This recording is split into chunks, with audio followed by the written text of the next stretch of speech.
There's no other options. There's no, oh, it's this company, they're casual, so I'll just wear a polo, I'll just wear, a branded t-shirt.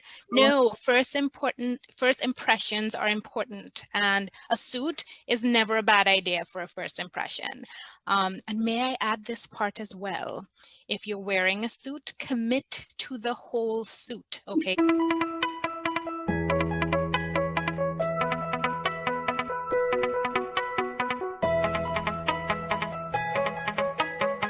Welcome, Shani. Thanks, Nia. How are you? I'm good. How are you? Good. Nice to see you again. Nice to see you again, too. So, hi, everyone. Today, we're going to be discussing how to ace your online interviews.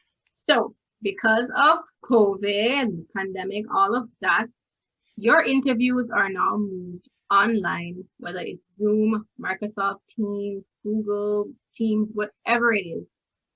So, we have here with us today a career counselor for the last 15 years.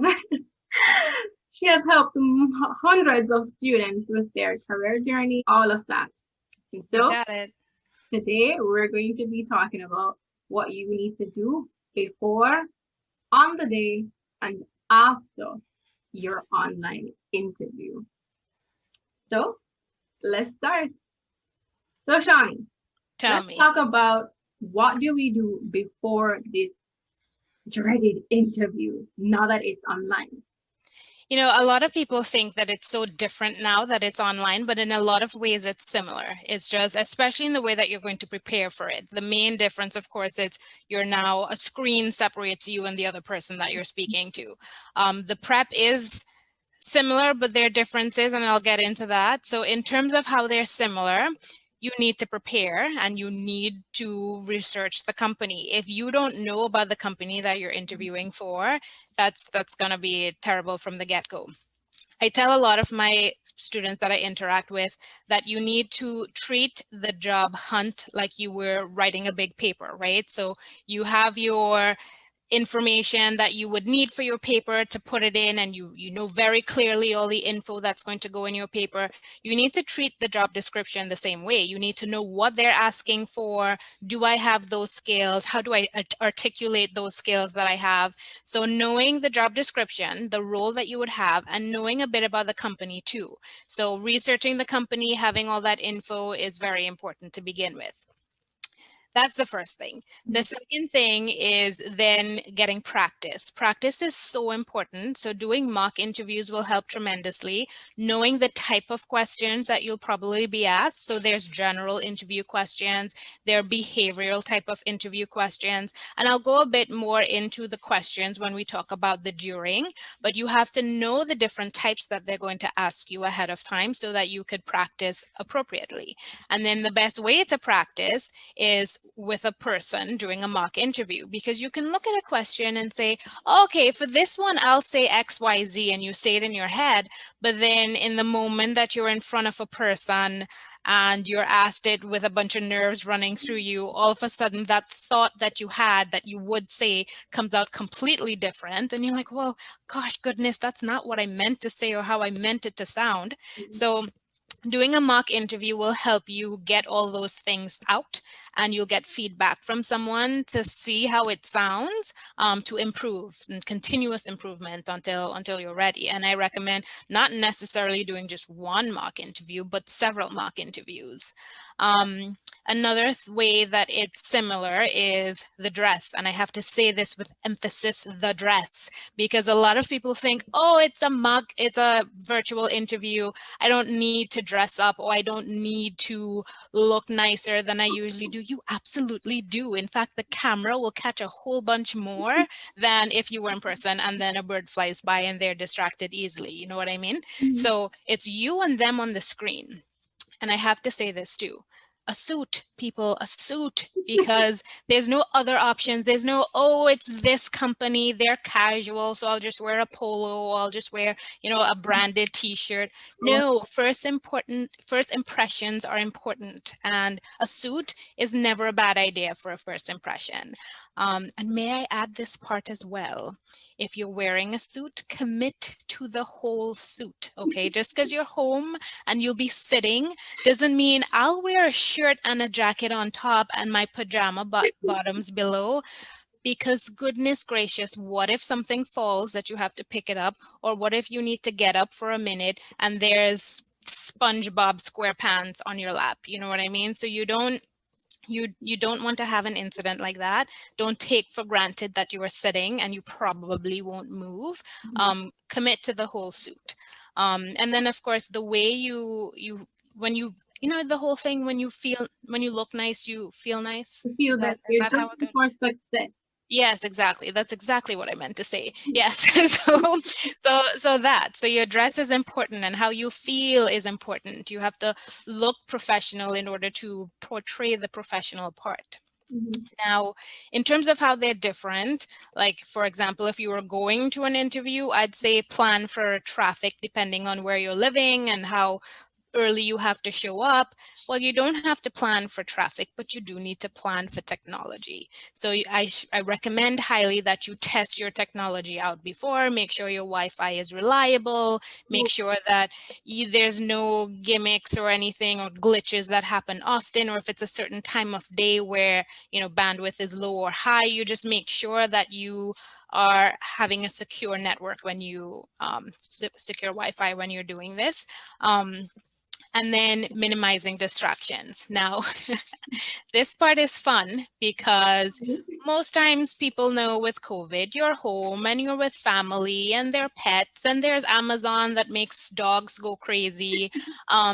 Minimize your distractions the best way that you can. And it's probably more for you than for the other person, because the person on the other end understands that it's COVID and there's a pandemic and you're home and there's distractions and kids and dogs and pets, etc.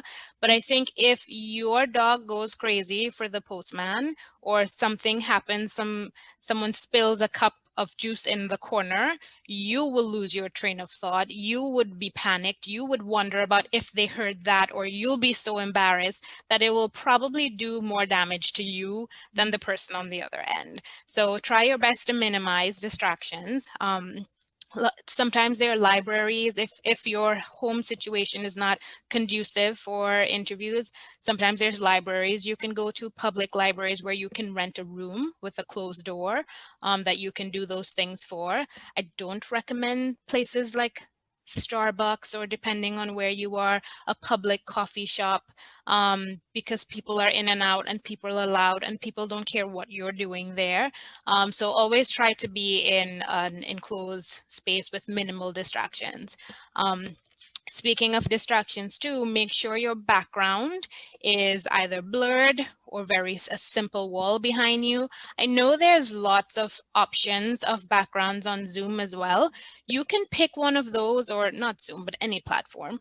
But just make sure that it's not a distracting one. Like I've seen one where it's a sky that changes scene. So like it starts nice and sunny and then dark clouds come and then it starts raining and then like a beautiful rainbow appears at the end, and that's sounds fine in theory, but that's very distracting. So you don't want anything that will have them paying more attention to what's going on behind you than listening to you. So that's another way that you have to prepare differently. Another thing you can do is because you're behind a screen, you can have post-it notes of information stuck on your screen. So I always tell my students to have an interview portfolio with you, where you can have copies of your resume, questions that you want to ask the interviewers at the end. You could have information, you can write notes as well on this. For example, if you're interviewing, and again, this is in person, but I'm saying it to show a relative to virtual.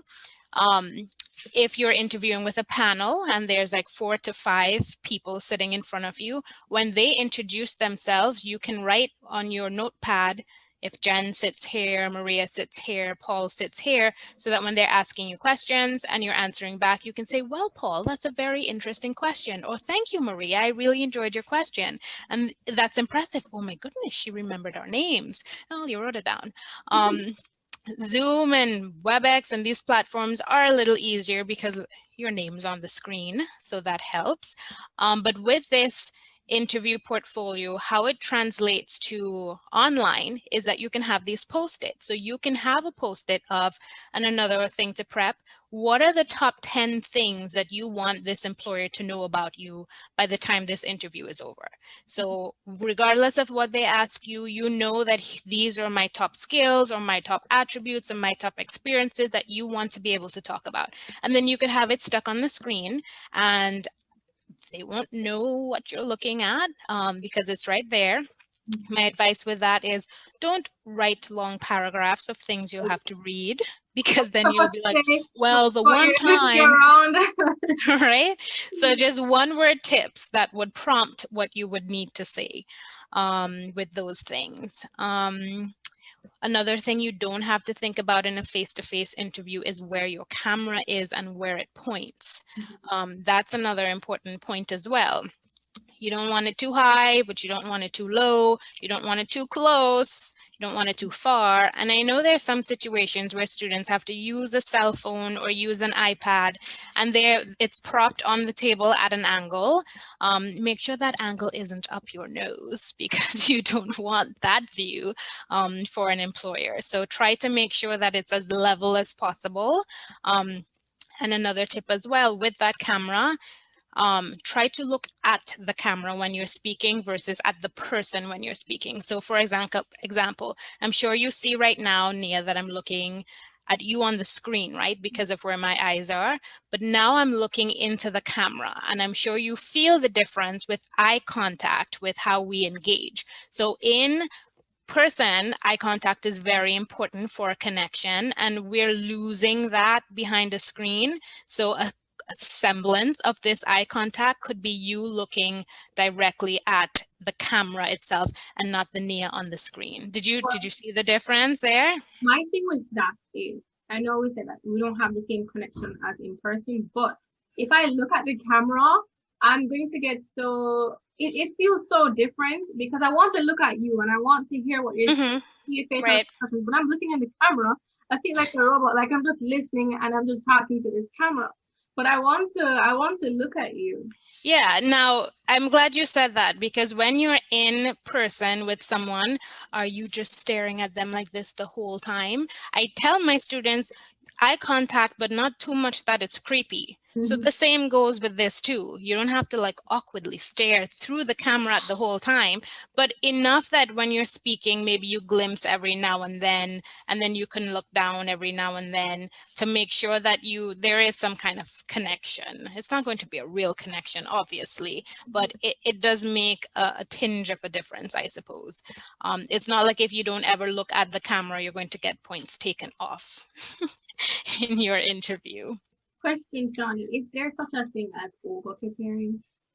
There is actually. So there are students who memorize everything. That is not what you want to do because then everything sounds rehearsed and over prepared. And then it does not come off natural as well. So practice enough, yes. Yes, there's no such thing as too much practice. That can never make you over-prepared, but over-prepared in terms of I'm so prepared that I know everything by heart, so I'm just regurgitating to you like a robot. You don't want to do that, but you do want to be prepared. So don't take what I'm saying as, I could prepare halfway and I'll be fine. No, prepare, absolutely prepare. So maybe my takeaway from that is prepare, but don't memorize because you don't want a robotic interview. And the last thing that I want to add for the before segment is, what about rest? Now we've done all the preparation and then the interviews tomorrow, but what about rest? Yeah, rest is important regardless of what you're doing, whether it's an interview or just being in class or even going to work. You have to have your good night's sleep because Lack of sleep results in lack of proper thinking, results in foggy brains, and you can know everything and be super prepared, not over prepared, but super prepared, and then you crash in the interview because you have brain spasms where you're like, oh, I just blanked out because I'm so exhausted. I don't remember what I'm supposed to say right now. So make sure that you do get your rest. That helps your brain tremendously. And it helps you to remember everything. Exactly. Exactly. And to go back to speaking about devices, just about we need rest, our devices need charge. Yes, yes, of course. Let's not forget that part. Absolutely. You don't, the last thing you want is your device powering down on you or dying on you during an interview, Right. because then it'll be dead. So you can't even call back or connect after to say, oh, I'm sorry about that, because it'll need time to charge at that point. So yes, so yes, that's a great point.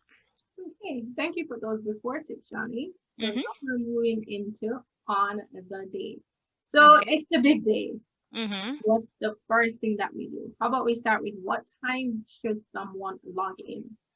Okay, so again, similarities and differences with in-person and virtual. So regardless of when, to be on time is to be early, right? So you want to be early. So in person, you'd say 15 to 20 minutes earlier, and online as well, you don't have to log on 20 minutes earlier. Nothing's going to happen in the screen, but at least 5 minutes or so earlier, so that when they connect, you're possibly already waiting in a lobby, or you can be let into the room. Sometimes you connect automatically.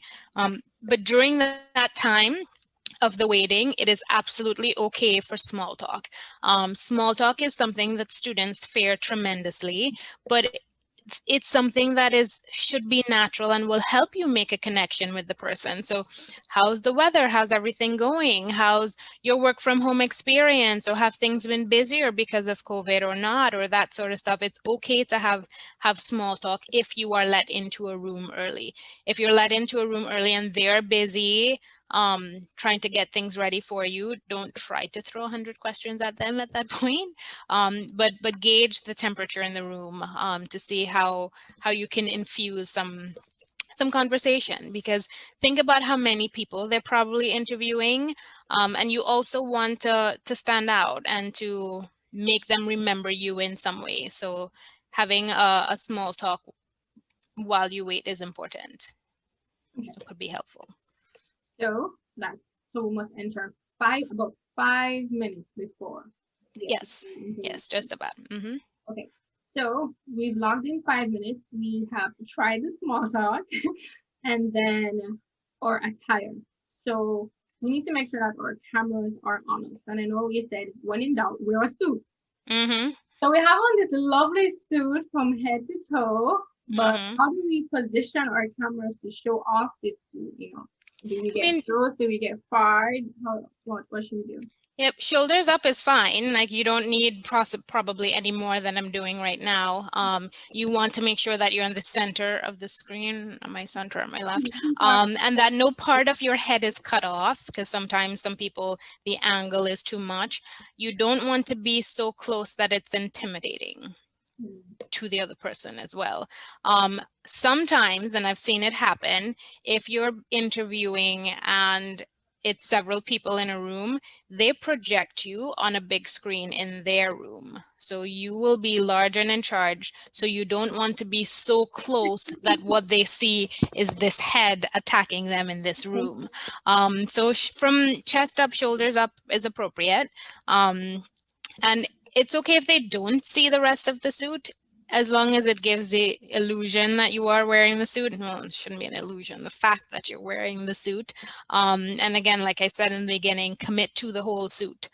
Make sure you have the pants or skirt or whatever you choose at the bottom to match appropriately. Don't halfway do things, to fully commit to them. Okay. And then I know video background. So you said nothing distracting. What are some examples of some good backgrounds?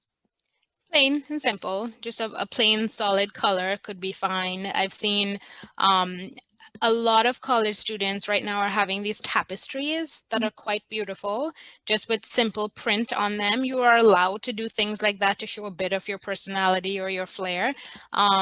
But don't, just nothing too loud and overdone. So think of it as an accessory that you would wear if you were going in person too. So for example, if you're going in person, you don't want huge dangly earrings or a bunch of bracelets on your hand that when you move your hand as you speak, it's jingle, jangle, jingle, or when you speak and your earrings are moving, it's jingle, jangle, and it's very distracting. So think of your background as an accessory as well. You don't want it too overpowering and too distracting for the other person. So within reason and good taste. Okay, thank you. So we're gonna move into the question part. So I have posed 5 questions according to Forbes list. These are some of the most popular questions. So Shani, the very first question that a lot of people tend to fail, surprisingly, it is tell me about yourself. yourself. How Yep. can we it's always crazy to me when I hear that that's the question that a lot of people tend to do so bad at. How Yep. do we tell our interviewer about ourselves then? Sure. So employers tell us all the time too that that's the first question that students bomb, and it's the first question they ask. So that question sets the tone for the rest of the interview as well. So a lot of students, I think, when you're preparing, you're preparing for things that you don't know, right? So what are my skills, or what is my mission that I could align with their mission, or that type of stuff. But you take for granted, oh, I know me. I don't need to practice that question. You do. So a lot of times students either say too much or too little. So when they go into the too much, those very terrible things they say are, my name is blah, blah, blah. I am XYZ years old. I was born in XYZ place. And it's like, so first of all, you don't share your age ever, ever, ever. Nor do you need to go into where you were born and when you were born, or even how you were born. You can skip all those details. What they really care about is you as a professional at this point. It's okay if you throw in some personal things, but know how many siblings, then I moved here, got a pet, that pet died, then I moved here. Those things you can absolutely skip. So what I share often is that if you just follow a simple timeline, what have I done in the past professionally? What am I doing right now? And what do I hope to do in the future? It's how you can easily navigate that question. So in the past, so let's just say I'm a marketing student, like somebody I know, right? Then you can say, my name is Nia. In the past, I've studied marketing at the university. I have a degree, and I've done several internships in marketing where I have learned XYZ, blah, blah, blah. I'm currently in an internship where I'm pursuing the role of blah, blah, blah to do blah, blah, blah. And with this, I hope to work for a company like yours where I can use all these skills that I've gained to improve your company or something like that. So you as a professional in a package, what you've done, what are you doing right now, and what do you hope to do? So you can skip the details, so to speak, about your age and that sort of stuff. And the best way to with this is to write it down. So when you write it down, you're able to see, is it even looking good on paper? Am I missing something? Have I said enough? Is it too long? Am I saying too much? Think of it as your 30-second pitch, right? Or your elevator pitch. I'm sure you've heard of that before, right? So the elevator pitch would essentially be if you were in an elevator with the CEO of your dream job, and you had just a few floors to go up, that's a 30-second ride, what would be the most important things you would say to introduce yourself to him or her? So that's what you would need to say in that moment. So think about, is there anything unique to me? Is there anything special about me that I need them to know about me so I can get, pursue this position, or that will make me unique in this position? So for example, I've had a student, so outside of the business world, a dental student going for an interview, and in that tell me about yourself question, he talked about the fact that he was an artist and that he mirrored the art that he did to dentistry in working with his hands and that sort of stuff. So that left a very intriguing note for the employer, like, oh, I want to know more about you, or that was interesting, or I will remember you because you were the artist dentist, you know what I mean? So you have to think about what are your great qualities, what makes you unique, and you can fuse it into the tell me about yourself question. Thank you. And I was gonna say that with the tip that you gave us earlier, which was to jot down different points on the sticky pad, we can jot down the same note Points, yep. points on our computer to say, okay, I should name, I say something that's different about me, things like that. Exactly, yes. Yes, exactly. So writing it down definitely would help. Thank you. So the next one, question 2, why should we hire you? So I know Because that I'm awesome. a lot of people say that when people go in for interviews, they tend to think that it's all about um, what can they get from the job, but in reality, it's what can the employers get from you for their job. How do you add, or how do we add value to your company? So what is the best way that we should answer this question? Okay, so a lot of students don't realize that when they are in, I say students, people, well, it's my thing. When they're at the point of an interview, it's more of a personality and it's more of a fit thing, because you sending your resume and them calling you in for an interview proves that you can do the job. You can do the job based on the skills and the experiences you've had on the resume. They wouldn't have called you if they didn't think you could do the actual job. So at the interview point now, it's more of a focus of, is this someone that matches the mission of our company, the vision of our company, the attitude of our company, someone that we can work with, that we can deal with seeing every day, that will add value, like you said. So that's the thing you have to keep in mind. So what are you adding, like you said, to them at this point? So back to the beginning, when I said one of the things you need to do to prepare is research the company. You need to know what they need and what they're asking for and what they want and what skills are valuable to them. And then in that tell me about your, sorry, in that why should we hire you question, it's an essentially follow up to tell me about yourself, and then why are you so fabulous that we're going to need you? So the same things that you would say, like, here are the top 10 things I want this employer to know about me at the end. That type of question is a summary question of, tell me it all again. Remind me why you're awesome. So what skills do you have? What attributes do you have? And how does the key part, how does it tie into us? So the why should I hire you could be, I see that you're looking for someone with great attention to detail who've had experience in blah, blah, blah. Well, as I mentioned, I have a great attention to detail, and it's proven through my work with this internship or in this company where I have exhibited this, or where, and quantify where you can, or where I have increased numbers by X percent or sales by this percent. I have been experienced with blah, blah, blah, based on your mission that stands for, and if you can tell them what their mission is, that's pretty impressive too. I have the similar values in which I exhibit through blah, blah, blah, blah, blah. So showing at this point how you guys are a match is important when you're answering this why should we hire you question. Thank you. The next one, strengths and weaknesses. Oh boy. So everyone is quick to answer strengths.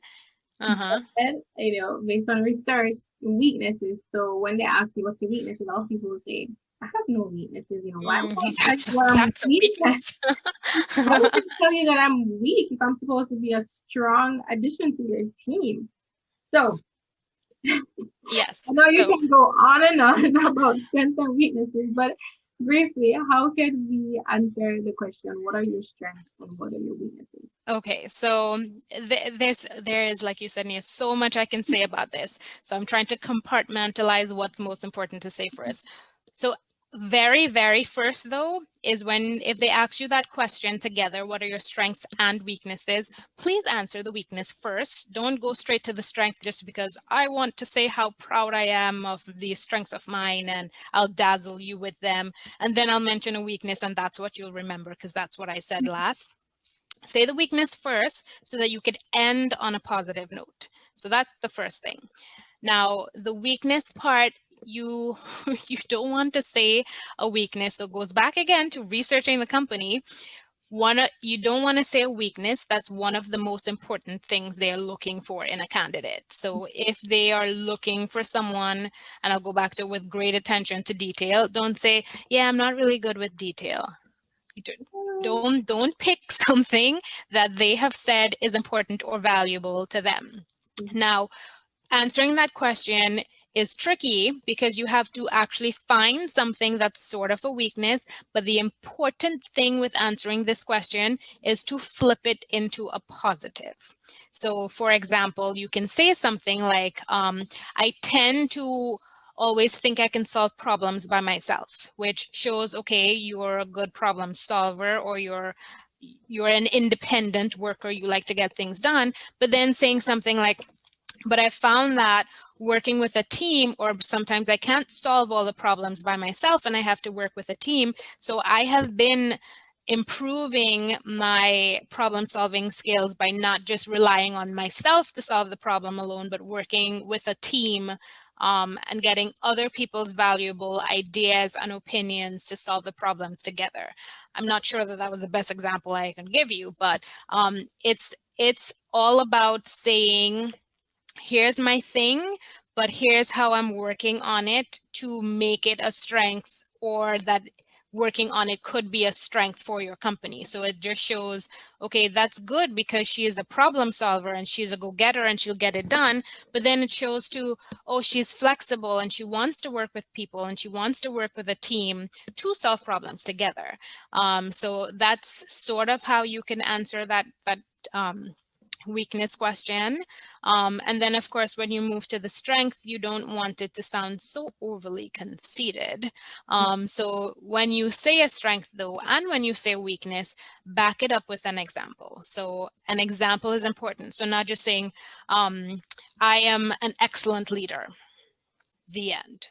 Okay, well, tell us how, Yeah. well, tell us what experiences or how you've exhibited leadership. So giving an example is important to either end of that strength or weakness question. Thank you. The next one.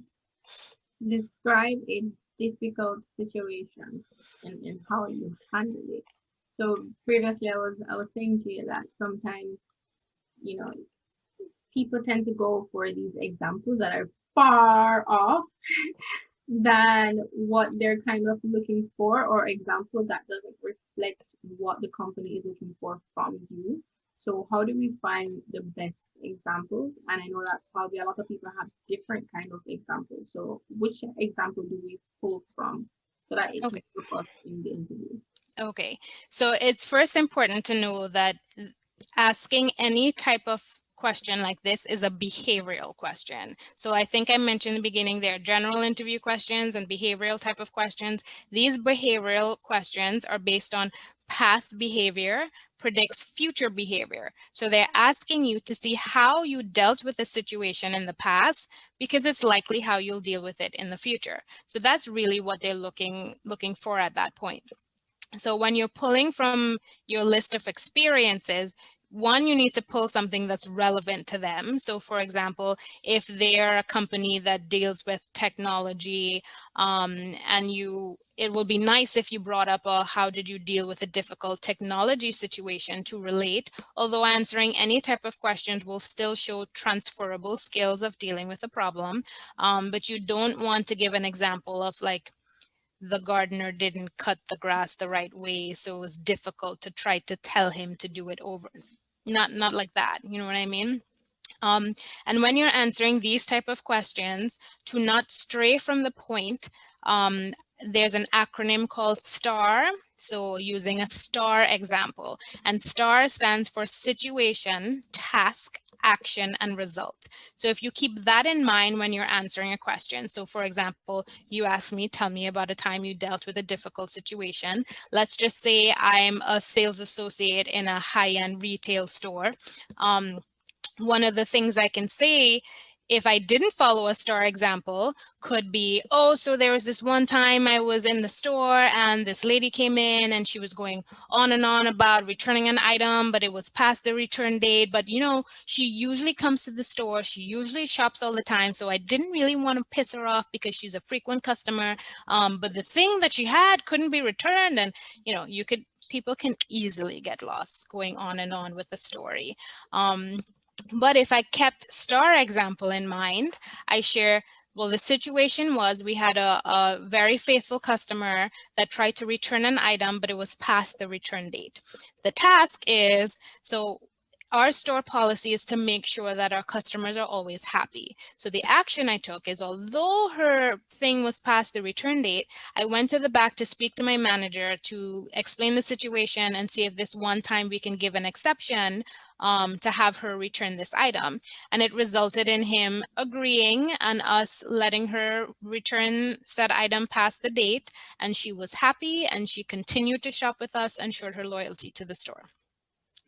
And that's how you can keep it concise by thinking about a STAR example. And that can go with any type of question. So knowing the type of question, so I think I said in the beginning with the preparation, knowing the type of questions that could be asked. So a simple Google top 100 interview questions and being able to answer them all, whether an employer asks you it or not. The preparation is involved when you're able to answer all those questions. Yeah. So the last question is, at the end of the interviewer will then say, do you have any questions for me? And a lot of people will say, nope, that's it. That's it.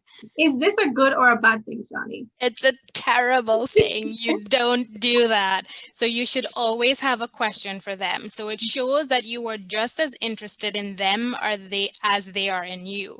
So, and I tell students too, because they'll say, okay, I'll think of a question or one or two questions. But then what also happens is at the end, they say, do you have any questions? Oh, I did, but you answered it already. That's just as bad as no, I don't have any questions. So what you need to do in that same little notebook that I talked about, or the post-it notes on your computer, have at least 5 things written down so that just in case they do answer 2 or 3 of them during the interview, you still have options. And you can say, yes, in fact, I do have questions. I wrote them down if you don't mind. That even shows that you were really prepared and you thought about this ahead of time to prepare your questions to write down.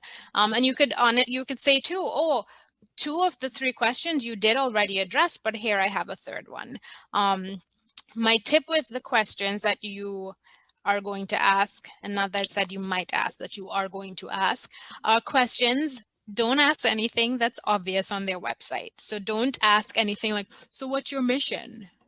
If you can find it on their website, don't ask, because they're expecting you to do research ahead of time and that you will find or know this information.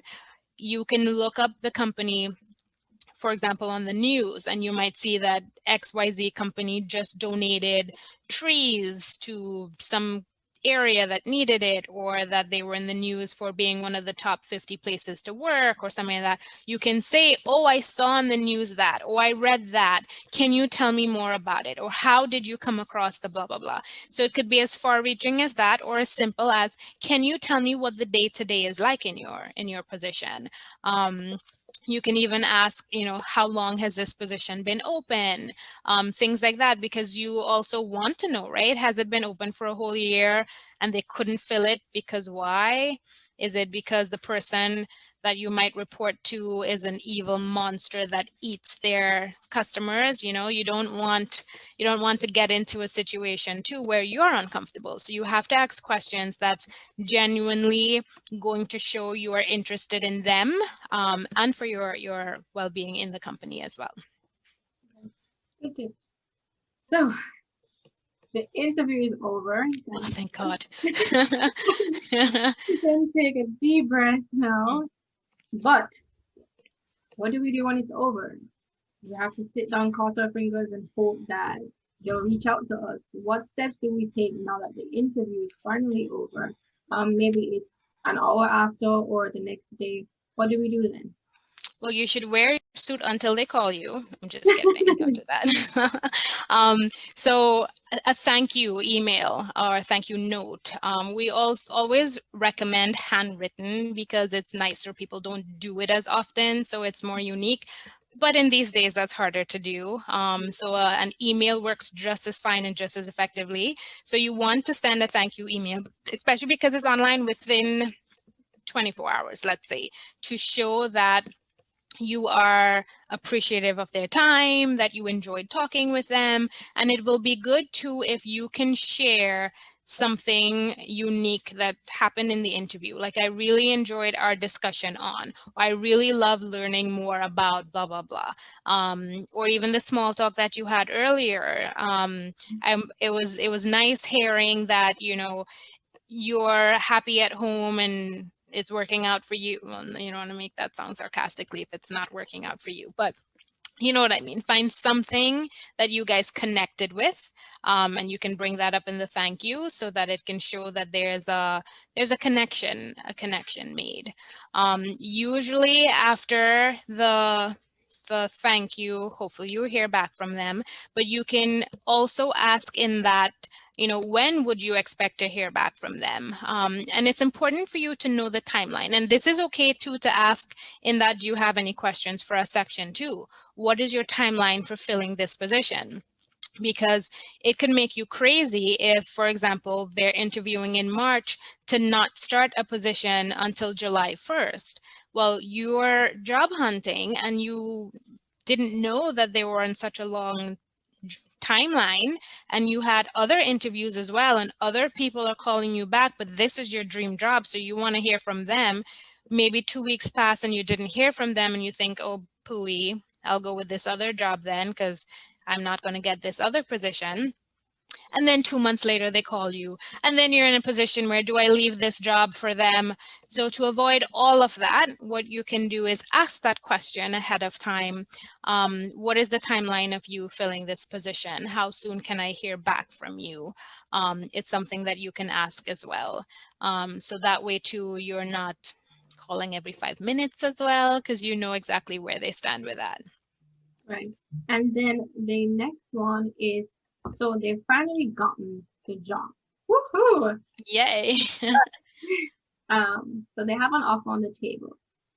I have done my research and heard a lot from recruiters that a lot of people leave a large sum of money on the table because they do not negotiate their salary. So for the people who do get the offer, what, should they negotiate for their salary? Are they being too pushy? What do you have to say about that?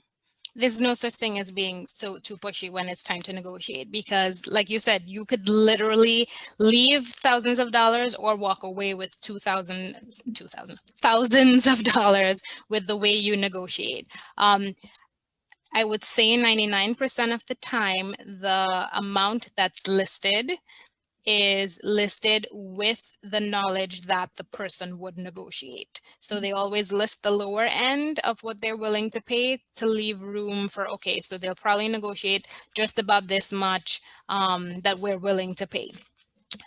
So negotiating is a must. The other 1% perhaps that, aren't negotiable are the ones that are perhaps a grant. So it's a set amount that's given for something and there's no real wiggle room with that. But with negotiation, the best way to do that is doing your research again. So do you see a trend here? Research. It's an interview, but you're researching. So knowing what that job goes for on the market in your specific area, that specific company, what other people are getting paid, comparable jobs. So there's several websites you can go to that you can get this information. There's ONET, so it's onetonline.org is an option that you can look to see. You can look by any area, what the range are for prices. There's Glassdoor you can look at. There's a wealth of websites out there that you can search to get this information. Now you'll see a range, obviously, and then it's like, okay, well, what end am I at? Well, it depends on your experience. So did you have internships? Did you have jobs? How much past experience do you have? How much of the skills do you have that's required for this position? So those are things you can say. And when you're speaking to the person, you can say, well, thank you for your offer. Or you could say, or is this an offer? Because they might say, oh, so how does XYZ sound? Don't say it sounds great, because then you've just committed to it. So you can say, is this an offer? They might say, yes, it is. Then you can say, well, I'm wondering if this salary is negotiable. And then they can say, well, perhaps, what do you have in mind? And you can say, well, from doing research, I see that recent graduates like myself are in similar positions with a starting salary of XYZ ranging to XYZ. And from my experiences with having part-time jobs, internships, I believe that I do fall within that range. I'm thinking more of this amount. How does that sound to you? And they can say, yes, that sounds great. Or they can say, well, no, sorry, we have a budget of this, but at least you tried. But they might talk you down, but at least it still might be more than what they offered in the first place. And then some might say, okay, let me speak to the manager or another higher up, let's just say, and see what we can do for you, and we'll get back to you. And that's okay too if they have to get back to you. At least you've taken the initiative to say, hey, I know my worth, and I'd like you to know my worth too, and value it. And you can go with that approach. Another thing to ask too is some companies have signing bonuses that, unless you ask, you don't know about. And some have like moving packages and relocation packages as well. So those are things that you could inquire about as well. Okay. And for all the young people watching who would be shy to negotiate, because it's like, first of all, it's hard to get a job, and so you finally got me. I really want to negotiate. Yeah. You say just be bold and negotiate. Yes, and it's not even a matter of being bold. It's just something you have to do, and you just need to get in the mindset that you're that it's just something you need to do. So for example, there might be a company that posts their budget for a position, let's just say is 50, just to have easy numbers, and they post it at 40. Because they know that someone might negotiate, so they're willing to pay as much as that. But if someone settles for the 40, if I call you and I say, Nia, this is the price, and you get okay because it's my first job, that company just laughed at you and put 10 grand in their pockets. So yeah, I know that hurts, right? So so being able to say, okay, I know that the range for my starting recent grad is between maybe 45 and 48, and they might say, okay, we're willing to do the 48, or because it's still 2 grand less than they're willing, and 8 grand just like that in your pocket. It doesn't always work that way, and the ranges may not be that great sometimes. It's just my example, but there's always room for negotiation within a scale. Okay. Thank you. And so the last thing to wrap this all up is to talk about LinkedIn. So there's a lot of people who are not on LinkedIn, which is almost a crime. And so some people, even before the interview, there are recruiters who look for people on LinkedIn, setting up informational interviews, all those different things and ways to leverage LinkedIn. So in your opinion, what do you have to say about especially younger persons being on LinkedIn? Should they be on LinkedIn? Should they not be on LinkedIn? Does it matter if you're in the US, if you're in the Caribbean, anywhere in the globe? What do you have to say about being on LinkedIn? If you can be on Instagram or Snapchat, you can be on LinkedIn. So I think LinkedIn is one of those have to do things, just like you have to negotiate for a position. There's such a wealth of information on and resources on LinkedIn, and sometimes LinkedIn can work for you and without you having to do anything. So once you have a stellar resume that's looked at and edited by a career counselor or someone with experience, you make sure that your LinkedIn is up to date with all that information. So having just a profile with your name is not going to be good enough. Make sure that you update it with all your experiences. Like you said, Nia, there's lots of recruiters that sit and use LinkedIn as a fishing pond to catch their fish. So you can just be sitting at home and get position offered from LinkedIn, or you can use it as a job search tool to see positions that are posted, or you can use it for networking. So you can search for, like, let's just say you have a small business in Jamaica. So it really doesn't matter, like you said, if you're in the United States or if you're in the Caribbean, you can use it as a resource. You have a small business in Jamaica and you are just wondering if there anything you could do to improve, or what you're having this challenge and you're not sure if any other small businesses have that similar challenge. You can go on LinkedIn and you can find similar businesses and you can request informational interviews. So different from an interview, an informational interview is where you chat with someone for information. So you can send a message. Let's just say you find someone with a similar company in Miami and you can say, "Hi, I am Nia. I live in Jamaica. I see that you have a similar company as mine. Do you have 20 minutes that we can chat one day just to share ideas? I'm currently having these struggles with these challenges. I'm wondering if other companies similar to mine are having them and how they are overcoming those challenges. I'd love to learn from you. I see your always compliment. I see your business is doing really well. I'd like to share information about mine too, from what it's like in Jamaica. So just stuff like that. And 9 out of 10 times people are nice. Sometimes they're not, but 9 out of 10 times they're nice and they'll say, "Sure, I'd love to chat with you." Especially when you approach them in a manner of, "I'm not looking for a job. I'm not trying to take anything from you. I'm not trying to be your competitor or steal your business. I'm, just trying to work with you or learn from you." People are usually kind enough to share ideas and share information. So yes, LinkedIn is a must. LinkedIn links are actually trending on resumes these days. So right at the top where you'd have your name, your phone number, and your email, people are also including their LinkedIn address.